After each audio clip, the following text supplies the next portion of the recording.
Numéro 2, je te propose un vin qui s'appelle l'Indécis. L'Indécis. L'Indécis. Voilà, Il y a un côté autobiographique. Ouais, mais je pense que chaque vigneron laisse quelque chose, que ce soit dans la bouteille ou sur l'étiquette.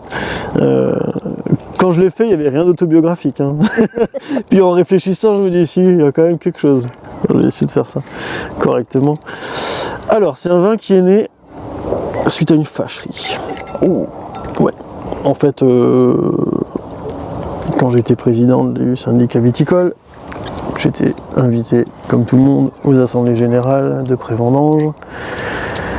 Et la crise ne date pas du Covid en Alsace, elle date de beaucoup plus loin, une surproduction, et la façon dont on s'est fait tous traiter ceux qui voulaient changer quelque chose. On a dit, bah écoute, vous savez quoi, débrouillez-vous, moi je fais maintenant quelque chose que j'ai envie de faire, que j'avais déjà goûté chez des collègues, hein. Ça vient pas, c'est pas moi qui ai inventé la recette, c'est une macération de vin blanc, de raisin destiné au vin blanc. Et donc ceci c'est sur du Gewürztraminer qui est planté sur le lieu-dit Schäferstein. Alors comment on procède? Eh ben, on procède comme un vin rouge, c'est-à-dire qu'on ne récolte pas des raisins n'importe quand, on les récolte mûrs, si possible bien mûrs aussi au niveau des pépins, donc sur une maturité phénolique, et on va vinifier comme un vin rouge en n'y touchant quasiment pas. C'est-à-dire que les raisins, alors là j'ai égrappé la moitié et mis des raisins entiers pour l'autre moitié, et on a fait une macération pelliculaire de 15 jours ou 3 semaines je crois, quelque chose comme ça, enfin, 2 bonnes semaines. Et dans ces 2 bonnes semaines, se sont produits la fermentation alcoolique et un contact de macération pelliculaire qui a extrait de la couleur. Et c'est quelque chose qui me plaît beaucoup.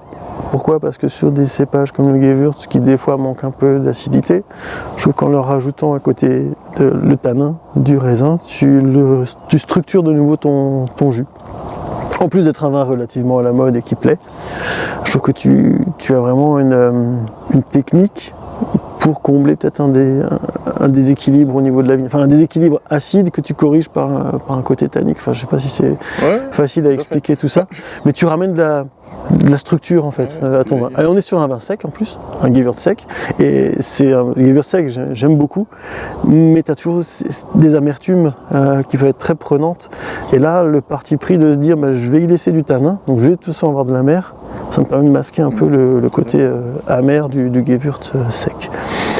Le côté terroir, on le retrouve aussi sur sa structure large en bouche, le côté de la Marne. Hein. Il n'y a pas de raison qu'une macération ne fasse pas des vins de terroir, sinon vous enlevez tout ce qui est la côte de nuit en Bourgogne, hein, ça n'existe plus.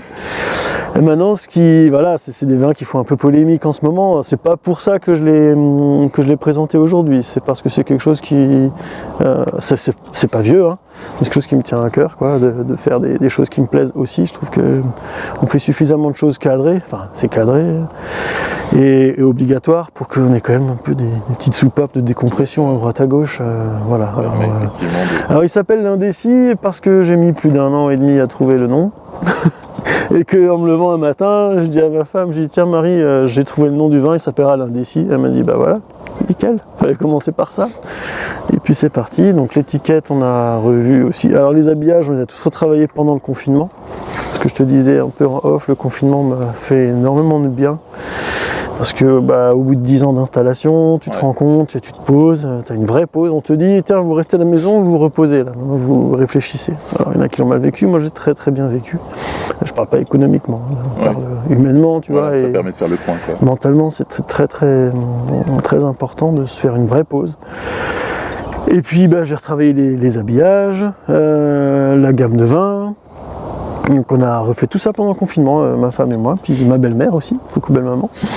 Qui nous a fait un petit peu la coloration à base de Gewürz. Donc on a décliné ça sur nos différents cépages et les terroirs en fait, je suis en train de faire des pigments à partir de la terre que j'ai récupéré pour faire sur les étiquettes. Voilà, c'est un petit truc un peu chouette où je me réapproprie de nouveau l'étiquetage et l'habillage en plus de s'approprier le vin, quoi.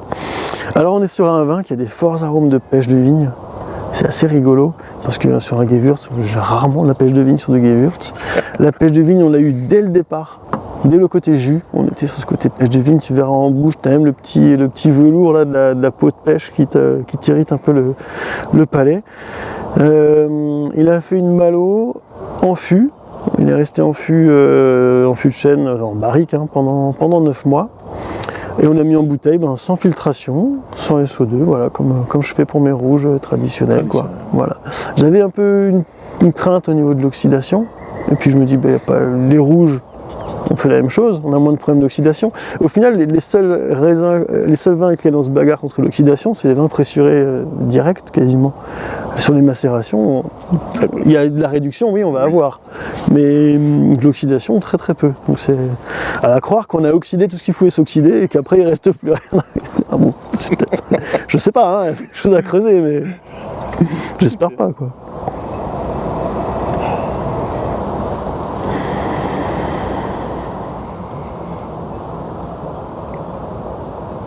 C'est pas un vin que je conseille de boire froid, hein.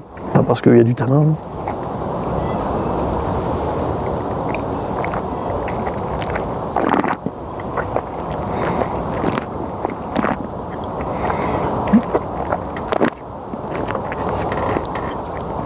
On est vraiment sur un autre registre. Hein. Complètement autre chose, ouais.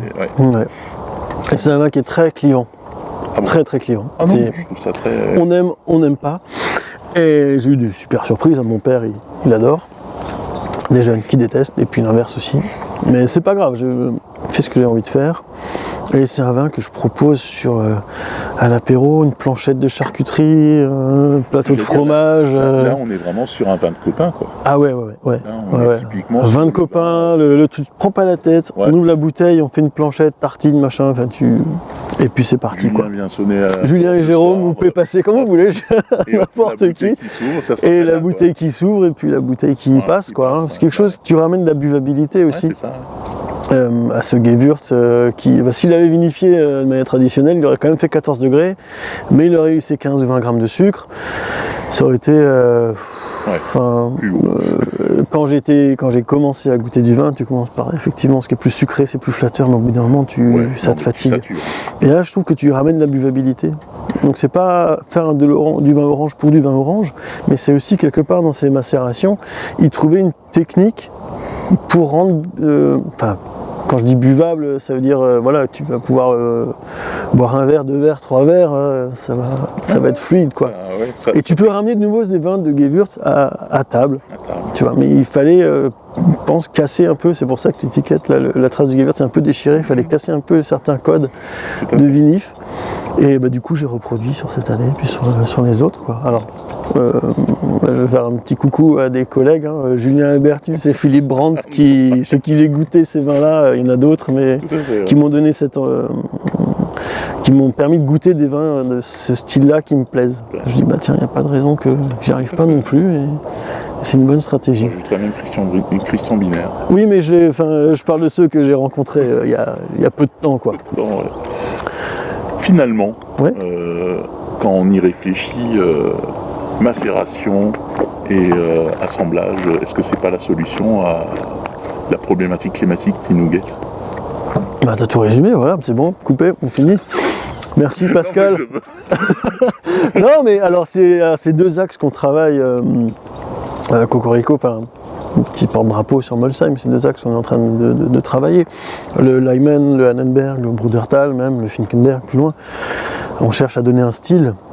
Alors est-ce que le style il doit être sec, demi-sec, doux, moelleux ou doux, à la limite on s'en fout, c'est un parti pris. Alors, nous on est parti sur des vins secs sur les terroirs et on fait des essais d'assemblage. Alors j'ai pas amené celui que j'ai vinifié l'an dernier sur le Lyman, c'est un assemblage de Sylvaner Pinot Gris avec un peu de barrique dans chaque cépage, et un assemblage relativement précis. On a fait quelques pourcentages, ça donne des choses très, très plaisantes, et puis tu combines, tu combines les qualités d'un cépage avec l'autre. C'est des pistes à creuser. Hein.